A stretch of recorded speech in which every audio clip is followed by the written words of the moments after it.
Como cada ano por estas datas, Muros retrocede no tempo para converterse na antiga vila mariñeira que foi a principios do século XIX. Non só os veciños se visten para a ocasión, senón que tamén engalanan as súas vivendas para realizar esta viaxe ao pasado, que cada vez conta con máis adeptos. Sai toda a familia á rúa, sai toda a familia, pero non só a xente do casco. As vivendas, a xente viste as súas vivendas por fora para que estén para a ocasión, as vivendas e eles mesmos. E pasan o día na rúa participando activamente de todas as actividades. Incluso as exposicións que temos son feitas co traballo da xente do pobo.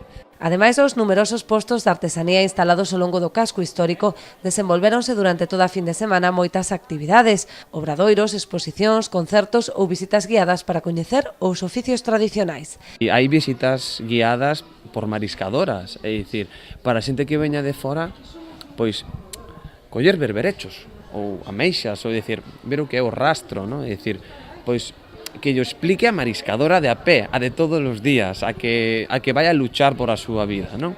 Non é bonito, os turistas, pois, ou os visitantes, a xente que ven, iso aprecia, non? Visitas guiadas polo casco vello. A música e a animación de rúa tiveron tamén un papel protagonista neste encontro que baixa pola súa 13ª edición. A resposta dos muradáns e o éxito de público garante a súa continuidade, polo que Muros seguirá mirando ao mar por moitos anos.